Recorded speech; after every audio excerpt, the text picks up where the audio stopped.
Hi, folks. It's Larry Berman here. Welcome to our latest and greatest People Plan and While the Universe Laughs webinar featuring our most excellent financial planning expert, Monique Madan. Monique's been in the financial planning area for I would say for the better part of her professional life. Monique has a extensive background that started out in the philanthropy area, working with charities.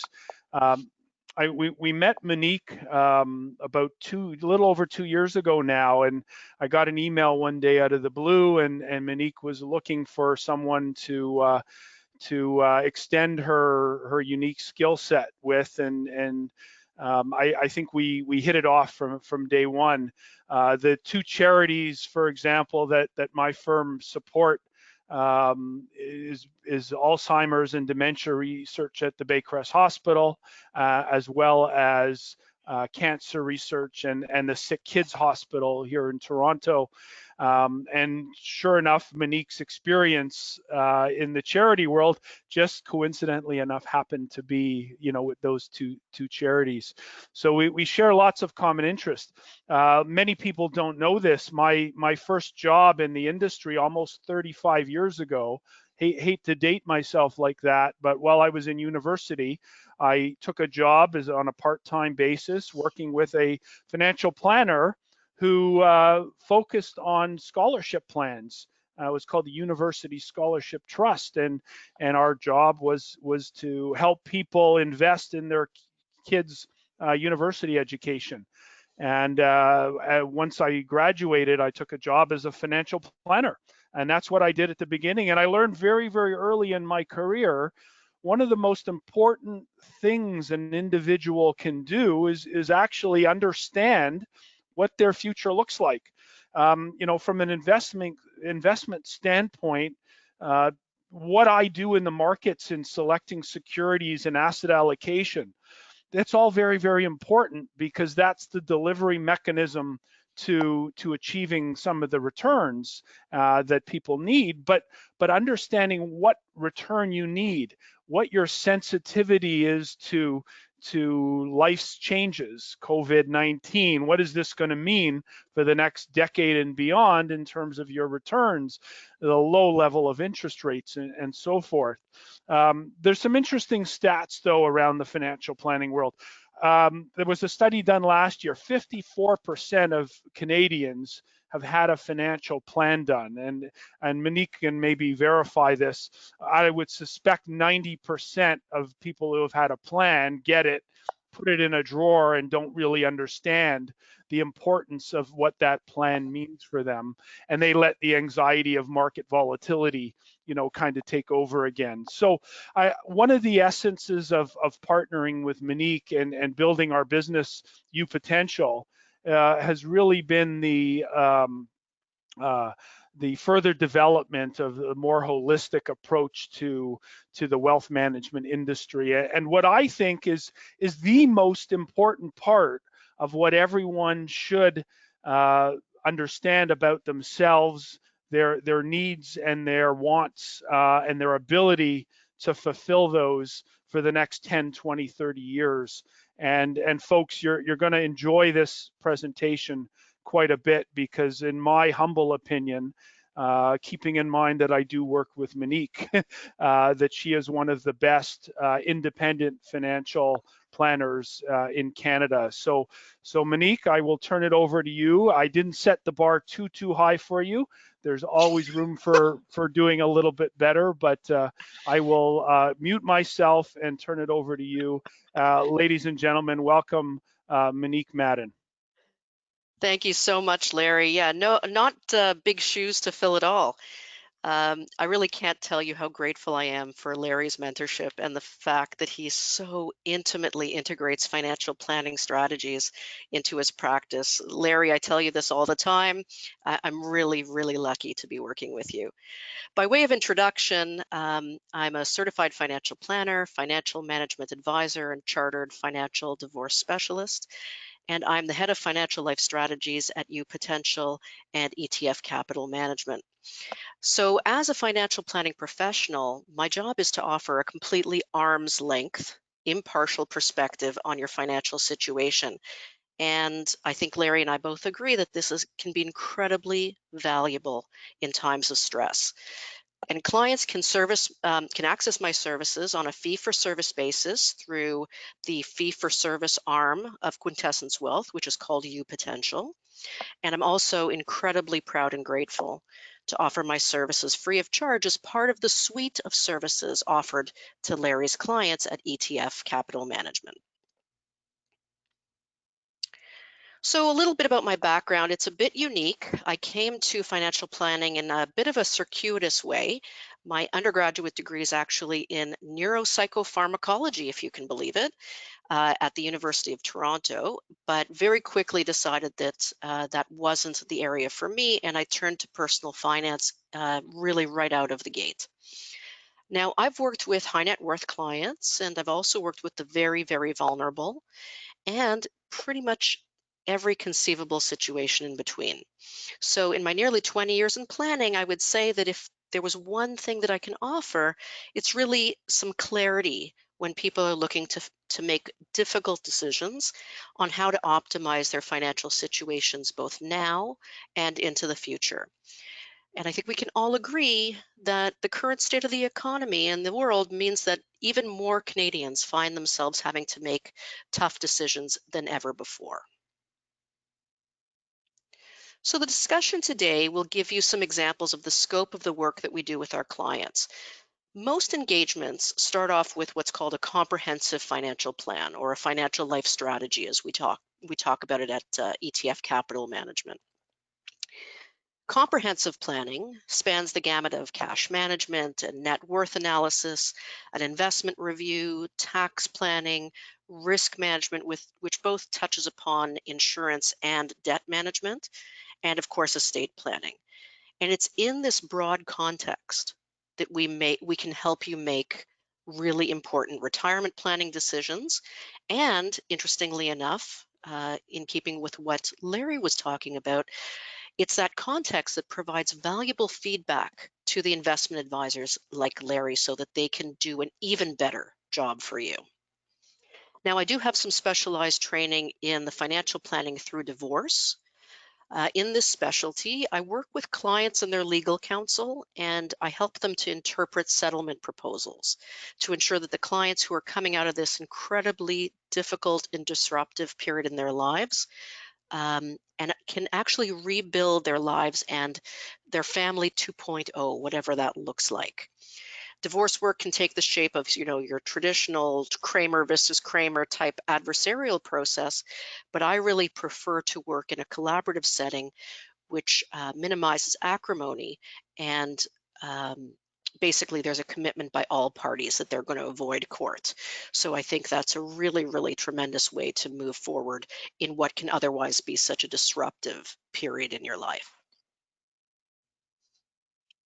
Now, again, back to my origins in psychology, I certainly would never pretend to be an expert in psychology, but what that studies have helped me to do is become a lifelong learner of human behavior and most recently behavioral finance. And it's in my experience that during stressful situations like we're all encountering today with the pandemic, we really try to look to previous experiences to see if we have some sort of a format, a prescription, a recipe that will get us through this very, very difficult time. Now, while many of us have endured, let's say, a health concern or a job loss or some other economic threat or a period of social isolation, I can't honestly say that I know too many people who have had to contend with all those things at once. Now, to some degree or another, every single Canadian is facing this kind of perfect storm of stressors. So unfortunately, when we look to past experience, there really is no template. There is no guideline for us to deal with the personal and economic fallout that we're all facing through COVID-19. Now, in the absence of any sort of a template, who are we to listen to? If you've read a particular book that I really love called Taming Your Gremlins by Rick Carson, you know that the thesis of the book is that we pay entirely too much attention to the voices inside our heads. Now, I don't mean, psychotic voices. I mean the influences that we've had through previous experiences, our families of origin, friends, coworkers, and the like.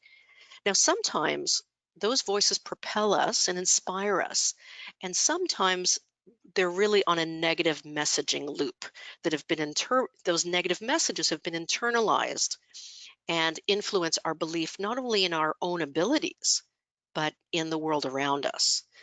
So it's easy to look around at our world today and decide just to surrender. Things will never get better than they are today. But just because those voices originate in our heads or in our guts doesn't mean that they're either rational or right. Now, not to minimize, there certainly are real dangers out there, but there are also real actions that can be taken. And the book suggests that the messages that we believe, that we choose to believe, have to be scrutinized as rigorously as the food that we take into our body. We have to decide whether the messages that we're going to take in really fit with a constructive way to move forward in the world. And that's part of what we're going to talk about today. That if we get caught up in the negative loop, we lose track of real perspective. And it's the perspective that keeps us making good decisions. Persevering past the negative loop in our inner voice requires, like I said, long range perspective. And probably no more so than when it comes to what Larry does, which is trying to bring rationality into what otherwise seems like, just endless nonsense about what the markets are going to do, and trying to find the fundamental data that will propel us and help us make those good decisions. This graph that I'm showing you here is really just the perfect example of how we can get caught up in the news cycle and in the advice of others that can very well be contrary to the data at hand. So we see in this sort of sinus curve, we see, as early as a few months ago, optimism and excitement and, almost feeling indestructible, this euphoric opportunity that we're all making money in the markets. It's a 12-year bull run. Well, in many ways, that's the maximum point of loss. And it's only when something happens that, as an analyst of the sort and the caliber that Larry is, he's been looking for the data to say, oh my goodness, there's some weakness out there. Little did we know that it would be of the scale that we're dealing with. But Larry had been waiting for this for quite some time. And it's only upon the news of the pandemic and the fallout in the economy that we find ourselves, maybe not believing that it's going to be as bad as it is. Well, and we have certainly world leaders have been talking about that too. And that decline over the bottom part of the curve, the desperation, the panic, the despondency, leads to such stress that we're afraid to do anything. There's a sense of inertia, when in point of fact, very often that's the maximum point of opportunity. Now, recently in reading some of Larry's work, he doesn't necessarily believe that this will be a smooth sinus curve where we're at the bottom now and it'll go back up. There may be very, an extended period of times of ups and downs before we see a sustained period of growth. But isn't this a beautiful example of how the messages in our head, the more confident we are and in the world around us, well, the bottom's going to fall out. And in point of fact, in a rational point of view, we know that that's the best place to get in, but it takes an awful lot of guts to do so. So I really believe that perspective is everything, and that's really what financial life strategies can do. So as an impartial and unbiased advisor, I work on collecting data that allows you to make data-driven decisions. So the data that I collect really is idiosyncratic. It's catered to your household, to your circumstances. And it's critical to know what your own circumstances allow and um, the constraints on your own circumstances so that you can make intelligent decisions. Unfortunately, to get through that economic uncertainty and make it the best it can be for your family, it often requires an arm's length party like myself.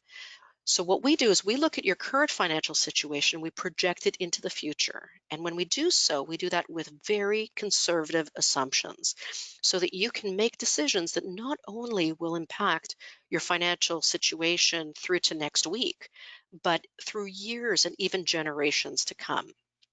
So, in our engagements, as I mentioned earlier, we look at a very broad base of different factors: cash management and tax planning and retirement planning, estate planning, investing and debt management, and other risk management vehicles. If you can imagine, when combined, that thoroughness of an evaluation really allows you to make decisions in a way that you can support and you can feel confident in, even when the world around us looks bleak. But don't take it from me. There's a 3-year longitudinal study that was produced in cooperation with my professional college, FP Canada, that has said that 81% of respondents felt that a financial plan helped them feel prepared for the inevitable bumps in life. Have we ever reached a bigger bump than we're seeing now? Not for generations. Similarly, 73% said that a CFP professional helped them achieve greater peace of mind. And I think that's the greatest strength of the kind of work that we do. As a fee-for-service planner, I have no vested interest in swaying your decisions in any direction. My unbiased perspective then allows you to make decisions based on your current situation and in preparation for your future in a more impartial manner. Now, this is all well and good, but let me share some specific examples of how financial life strategies have helped some clients, and this will lead directly into that promise of the 3 basic things that I think you can do to improve your financial stability through the pandemic. Now, rest assured, while each situation really is inspired by real clients, the situations are actually amalgamations, because I'm always very, very careful to protect people's privacy. But I also want to show you, if one of these stories resonates with you, we're really all facing very, very similar stressors. So first, I'm going to talk to you about a gentleman I met in October by the name of Scott. Um, I met him in October, and I refer to that as kind of BC, before COVID, if you remember what life was like then. So if we take ourselves back to October, markets were strong, and Scott had engaged me in a discussion of his financial planning in general, but in particular, he wanted to look at, something, kind of a nagging idea that his brother-in-law had proposed, which was that he had this real estate investment that was offering him a 10% per year interest rate. Now, even with the strength of the recent bull market, 10% is, undoubtedly a very attractive return. And it happened to be a return associated with an asset class that many people see as being fairly stable. So he wanted to use me as a sounding board. Now, human nature will tell us that amongst innumerable stresses, family pressures can be amongst them for sure. And it's often good to be able to speak to somebody impartial about these things. So we looked at, the recommendation in the context of what is good for Scott. And while, I have no doubt that his brother-in-law was trying to introduce him to something with his best interests in mind, he doesn't know Scott with the depth and unbiased nature and empirical evidence that I've collected through my discussions with him. So we looked at helping Scott make a decision that's based on evidence rather than rumor.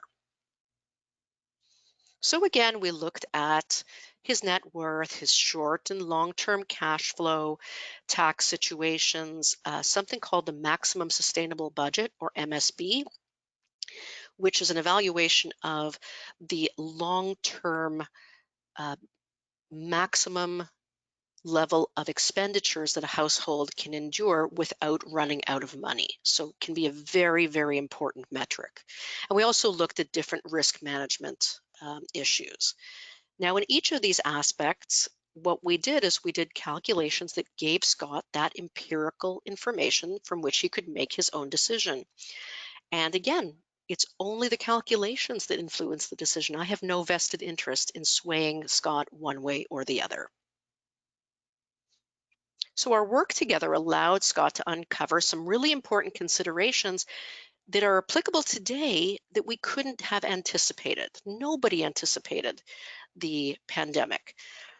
Amongst those was we identified, where was Scott's income going to come from for the next 12 to 18 months? Imagine today knowing where your income is going to come from in case an income stream were to drop off. Can you imagine the comfort and confidence that you could continue through this unprecedented situation if you knew that you could cover expenses for 12 to 18 months? Remarkable. And what I love about this particular calculation too is that it's done with a cool head. We did this calculation before there was even a hint of any sort of a worldwide pandemic, before the pressures of isolation and economic insecurity were prevalent. Our calculations also showed Scott that he could maintain and even enhance his standard of living throughout his life expectancy, by the way, based on his accumulated wealth, his predictable income streams, and using conservative rates of return, which is what are mandated by my professional college, in the absence of a phenomenal type of a rate of return like his brother-in-law was promising. Lastly, with respect to that recommendation, we were able to determine that interest income in the form that was produced by this particular recommended investment doesn't actually suit Scott because he's a very, very high income earner. And interest being the most punitively taxed of the income streams, it's just adding a problem onto what is already, he, as a high income earner, he already has to contend with some significant tax burdens. So this allowed Scott to really take this recommendation and put it in the context of what's best for him, right? As a single gentleman with no dependents, maxed out his RSP, maxed out his TFSA, and adding a an investment that was going to produce a high rate of interest income on top of his already generous salary, it simply doesn't make any sense for Scott to participate in this particular investment.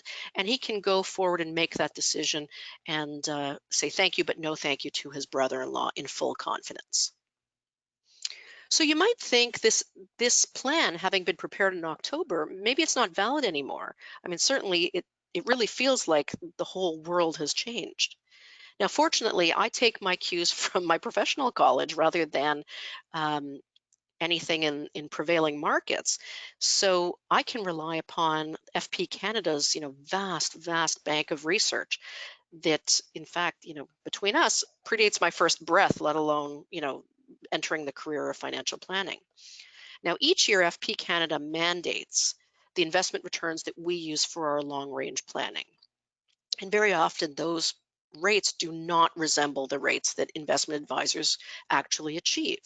But they're done strategically and purposefully because, again, we make some decisions that are based on, not only what's good for us tomorrow, but potentially, decisions that have to be made for generations to come. So they are based on actuarial data from both the Canada Pension Plan and Quebec Pension Plan and 50-year historical returns. Now, in case we needed to be reminded of, the ebbs and flows of markets over these last 50 years, those 50 years have seen the tremendous market crash of October 1989, the dot-com bubble bust of 2000 and 2001, and of course, in most recent memory, the Great Recession of 2008 and 9. So although we are certainly in tempestuous type markets right now, we've seen market pressures before.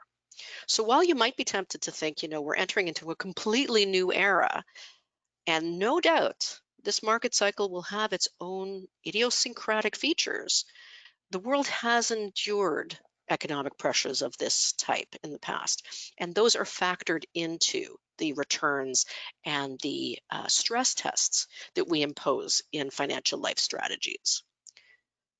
Now, no, we did not foresee the pandemic, but when Scott's plan was prepared in October, we did look into financial stability measures because that's just one of the things that financial life strategies does.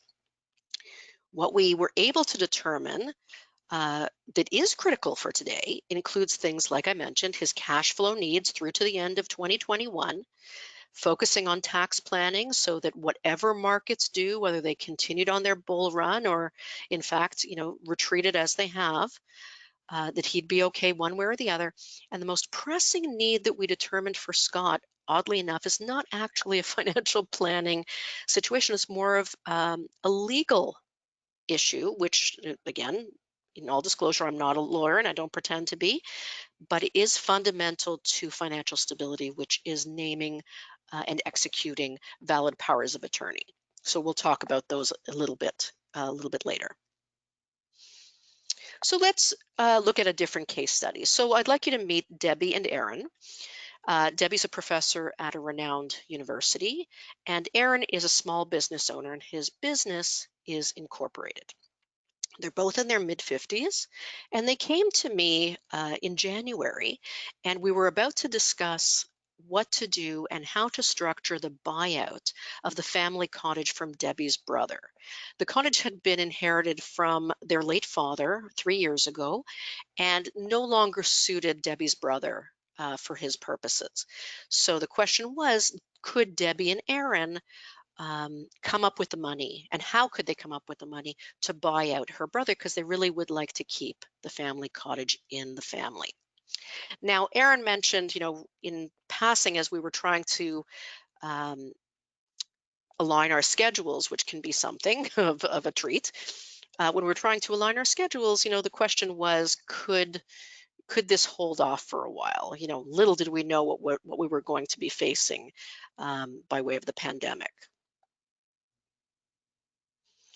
Now, even during those recent early days, and having chatted with Debbie and Aaron after sort of the world seemed to have been put on hold, I did learn a lot about what was prompting Debbie and Aaron into this decision. And like many, they romanticized the idea of having a cottage, but they've also achieved something really amazing for people in their 50s. They are living mortgage-free right now, and they really, really want to keep it that way. And I can't say that I blame them. It's such a wonderful feat. So to that extent, and if they were to try to stay mortgage-free, they'd have to use assets to buy the family cottage. And those assets, because Debbie is part of a very generous pension plan, her assets are largely in non-registered investments. And Aaron, on the other hand, he's not part of a pension plan, being self-employed. Most of his assets are either in his business or in his RSP. So either way, accessing the capital that they would need to access to purchase the cottage would mean quite a bit of taxation. And I can't lie to you, bells rang in my head. This is something that I really wanted to talk to them about before they made any decisions that would be irreversible. So again, part of the financial life strategy process is trying to avoid what can be a great achievement. Trying to stay mortgage-free is a wonderful, wonderful ambition, but what would you be giving up to achieve that goal? And in particular for Debbie and Aaron, that actually meant, possibly exposing themselves to very, very, very high taxation. They're both high income earners. Crystallizing capital gains while earning a significant salary is going to cost them just gobs and gobs of tax. And arguably, and I was able to do this analysis, arguably eclipse the benefit of not paying interest. Same with the RSP withdrawals for Aaron. Again, he could have put himself in a position of very, very high taxation just to save the interest. So while it's easy to get caught up in a goal, it's very often hard to take those blinders off. I hate interest. I never want to be in debt again. I agree. It's a wonderful thing to consider, but what are you losing sight of by focusing so closely on the interest expense? And in this particular case, it was really the option of paying, what could have been 40 to 54% in tax in an effort to save 3 to 4% in interest. So again, we decided that we were going to go ahead with the plan, which I'm really, really happy for, because we did find something that was unique to Debbie and Aaron's situation that allowed them potentially to come up with a very creative solution. So as it happens, Debbie's university does allow them to participate in a self-funded leave. For those of you who aren't familiar with this, a self-funded leave can often allow someone to take a pay cut for a period of time. In particular, let's say for Debbie, it was take 80% of her salary for 4 years, and then those 20% per years that were being accumulated would pay her salary in the 5th year, where she could enjoy a sabbatical or a research leave of some sort. What's interesting here is that dropping Debbie's salary to 80% for 5 years is a great opportunity for her to slowly and methodically crystallize those capital gains in her non-registered portfolio without having to pay the full amount of tax. So this is something, on first blush, I could never have known except through the deep, deep dive that we do with financial life strategies. Now, similarly for Aaron, as a small business owner, he can control how much he takes by way of salary and dividends every year. And if he is interested in taking a large lump sum out of his RSP, well, then he can, take next to no salary in a particular year or a very minimal salary in order to really aim for what is a reasonable tax rate rather than compounding high salary, high dividends, and then on top of that RSP withdrawals. So he's got an opportunity that the T4 employees simply don't have. That's the beauty of having a corporation. So we were able to structure this all in a manner that was really, really helpful. And the financial life strategy gave Debbie and Aaron what I call data-driven decision-making opportunities. We did an analysis. What made better sense? To purchase the cottage outright or to take a short-term mortgage, 5 years. 5 years, the magic there really is that it coincides with Debbie's period of reduced earnings. So rather than paying your lumps up front to pay for the cottage outright, you take a 5-year mortgage out. Yes, the payments will be very, very significant every month, but they can be funded through higher after-tax earnings because she can crystallize capital gains at a lower marginal tax rate because her income will have gone down in those years. And I did an analysis. This wasn't based on a gut instinct, and it turned out, we were right. The amount of interest that they'll pay over those 5 years was much, much lower. I won't say it was insignificant. I don't like interest, but it was, far less than the tax burden that they would have faced if they had front loaded that 1 year with phenomenal crystallizing capital gains in Debbie's hands or RSP withdrawals in Aaron's hands. It also allowed us to investigate something that they hadn't thought of before, which is incorporating a secondary residence into their assets creates a taxable asset. Now, that taxable asset exists for Debbie now anyway because she's a part owner in a secondary residence, and only one home per household can be considered as for the personal residence exemption. But over the long term, now in taking on the second half of this cottage, she is exposing herself to the other half of the capital gain as well. So that was important for us to understand.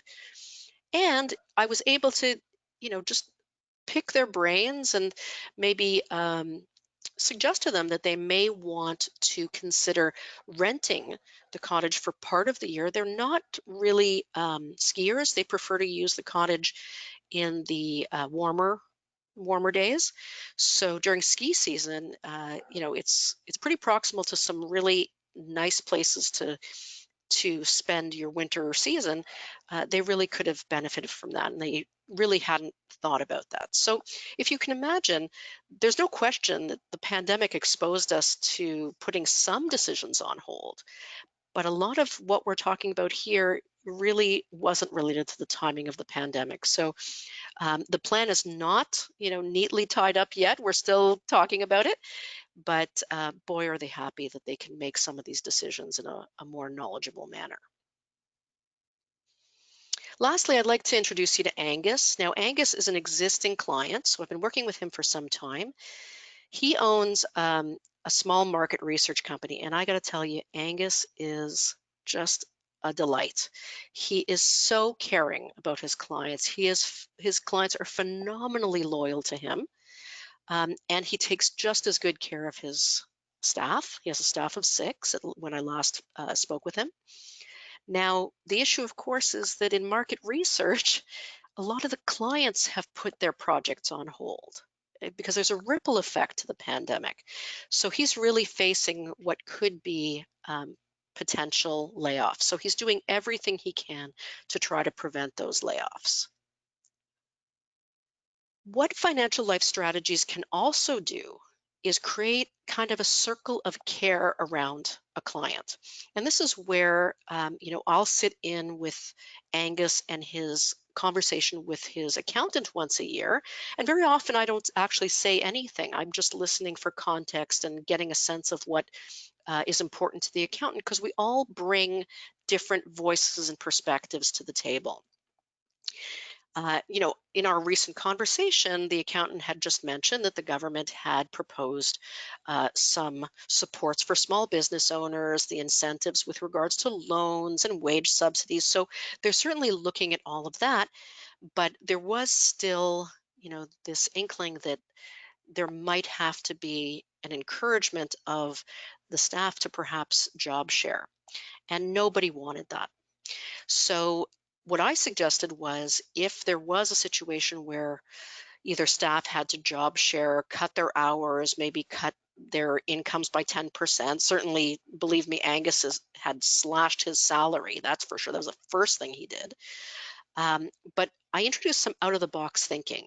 If you have to already consider reducing salaries, could you also offer your staff a T2200, which is a form that allows people working from home to use some of those business use at home deductions? Now, most people in their day-to-day work, if they have an office that they can go to, cannot take advantage of this.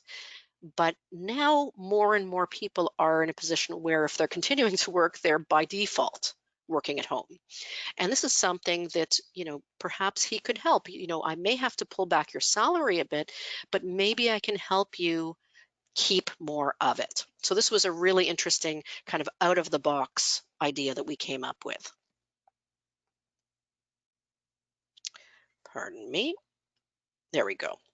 Now, again, I won't say for a minute that we anticipated the pandemic, but for small business owners, one of the things we will look at is planning for both feast and famine. Like most small business owners, Angus's business is subject to ebbs and flows, good months and bad months. And what we've done is we've catered his salary to a 3-year rolling average of what the business has done. Rather than, we've had a phenomenal month, I'll take a whole bunch of salary out, we've based it on an average that rolls through, what could be different parts of a market cycle. What that does then is it leaves profits in the business to help support the leaner times. And that can be incredibly important, in the absence of something like what we're dealing with today. So yes, our plan was based on different circumstances, don't get me wrong, but that isn't to say that it didn't also respond to something that's really important today. And I really believe that that's the strength of forward thinking and projection.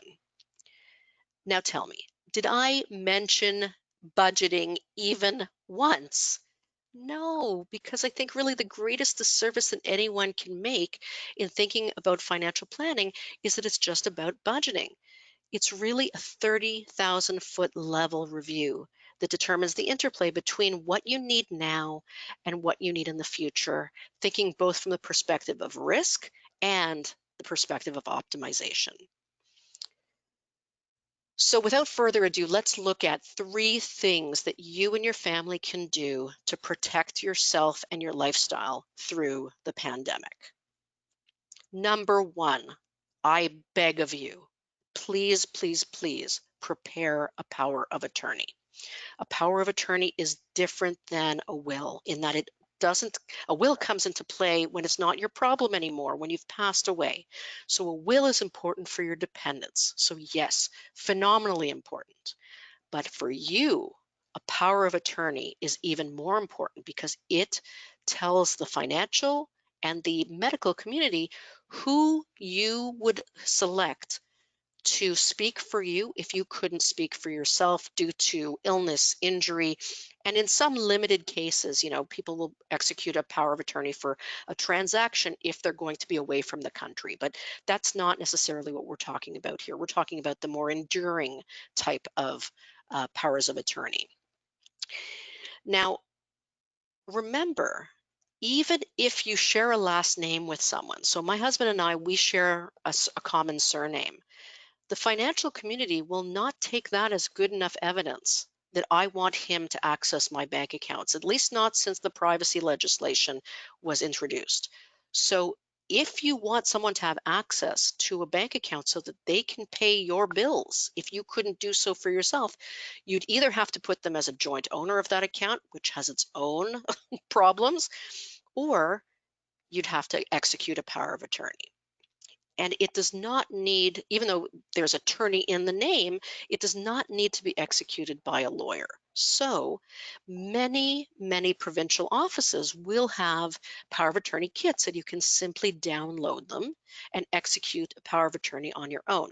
Now, we did look for, I really wanted to provide them for the whole country, but I really only could find, with the assistance of someone in our office, 3 readily available provinces. So from the Ministry of the Attorney General in Ontario, in British Columbia, and in PEI. And I think part of what makes this difficult could be because the power of attorney goes by many, many different names. It can be referred to as a personal or healthcare directive, representation agreements, mandates. There's all sorts of names for them. So if you look at your province, your Ministry of Attorney General in your province, and you can't find it readily, then perhaps contact a lawyer. Okay. Now, I will tell you, in the absence of a power of attorney, you will not be left, to rot. I used to work for the Ontario Public Guardian and Trustee, which was the provincial body that dealt with people who lacked mental capacity or for whom a power of attorney was not available. And I can tell you that these individuals work incredibly hard. I mean, it was really an inspiring place to work. The only issue is that the people at these government offices, they don't know you, so they don't know what's important to you. So if you'd like to make your wishes known, that has to be done in writing through some sort of a legal form, specifically the power of attorney, as I'm mentioning. And clearly, with a looming health crisis like we're all facing in coronavirus, no one can say that this is not an important thing to look at right now. Number 2, take stock and think ahead. Please, we're facing the perfect storm of economic uncertainty, personal threat to our health, and uncertain time in the investment markets. It's really important that you look at your household's liquidity. Liquidity is the easy access to cash. so that you know that when you need to make ends meet, you know where that money is coming from. Now, if you don't have the money readily available in cash and you have assets elsewhere, you might end up in a situation where you're liquidating assets at, a less than optimal time if markets have softened, or that you're accessing monies, as Debbie and Aaron were going to, that would cost you a lot in tax. So better to be, have the foresight and say, if any of my income streams were to be disrupted, here's where I would access that money. Now, you don't have a budget. I know people can't stand the ideas of budgets. Okay, well, no problem. A quick and dirty way of figuring out what you need over the course of a year would be to pull your bank balance, let's say, from one point and then a year later. So, for example, from April 1st of 2019 and then again March 31st of 2020. Very simply, if your bank account went up, you spent less money than came in. And that the money could have originated through earnings or through, pension incomes and things like that. If your account balance went down over that period, then you spent more than came in. Okay, so that's a quick and dirty way of knowing whether, over the course of the predictable income streams that you have, whether, you're spending more than you're earning or not. Then you can think also of sort of the unusual transactions that we all participate in. Are there major purchases that you had slated for this year? A renovation, a home purchase, a car purchase, and can they be deferred or restructured? So just like I mentioned in the situation with Debbie and Aaron, they were focusing so carefully on saving interest that they'd become blindsided to the very significant taxation that they were exposing themselves to. So this might be, on the other hand, again with that example in mind, is there a specific and idiosyncratic situation in your life that would allow you to do something that otherwise would have cost you a lot of money? So again, for Debbie, taking the reduction in her salary for 5 years is a perfect opportunity for her to methodically crystallize capital gains over the course of that time and pay a whole lot less tax rather than buying outright. In a different situation, let's say this is the year that your household would typically purchase a car. Well, even if you normally purchase your cars outright, consider the toll that carving out a significant amount of capital would have against, again, those liquidity needs, the needs for cash over the next little while. So perhaps this one time you might consider financing the car rather than buying it outright. And lastly, please, please, please take some time and get your tax situation organized. Think about the income streams that fed the operating account that you looked at when you wanted to take a look at your budget for a single year. Remember too that we're being bombarded almost daily with announcements from the Prime Minister of stimulus for individuals, for small business owners, for students. This could very well be a unique situation for you where your income is taking a different character, a different tax characteristic. Maybe there are things that you could benefit from that you hadn't considered, like Angus was considering for his employees. He might have to make a very, very difficult decision to reduce their income for a short period of time, but could he not then offer them a little bit of a benefit by way of the T2200, the business use of home deductions? So perhaps there are ways that even if one income stream is interrupted or reduced, perhaps there is a silver lining in all this. Now, I always believe that taxes are something that you can aim for rather than think about in retrospect. So go to, and I have a link here to taxtips.ca, find the tax tables for your province, and then consider different ways that you could fund your needs while staying under a particular tax bracket. So if you're retired, could you take a certain amount out of your RIF, but then supplement it with tax-free savings account withdrawals in order to stay below a certain threshold. Very often we'll do this as part of our tax efficient harvesting strategy, so that we can preserve old age security for clients. If you're still working, is there a way to combine an optimal salary with dividends, or salary with, using up a little bit of an investment during a particular time? So there are ways to structure your tax situation such that you're really not just paying for whatever happened the previous year. You're doing more deliberate planning in order to deliberately stay below a certain tax threshold. And remember, if you are lucky enough to be able to pay down debt at this very uncertain time, please focus on non-deductible debt rather than deductible debt, because that can be very, very helpful for you. Lastly, on this particular topic, we recognize, of course, that the tax deadline has been extended. For many people who would be enjoying some of the benefits of, let's say, the Canada Child Benefit and things like that, deferring reporting your taxes could also influence, in a negative matter, whether you can take advantage of some of the enhancements to those programs that have been announced. So please, please, please be careful about that. Now, I got to tell you, I'm happy to work with clients when things are going well, but I'm just as happy to help them through a tough time. And although this may sound self-serving, the financial services industry admits that certified financial planning professionals do a deeper dive and spend more time with their clients than any other professional.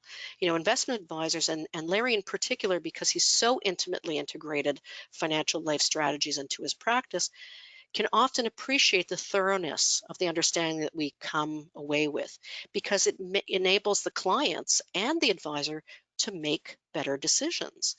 Similarly, accountants will often bring me in, and again, there's so much pressure. They would love to be able to do the thoroughness of the analysis that we do, but there's so much pressure on them to report on what's already happened that they can't always spend the time projecting what's going to happen in the future.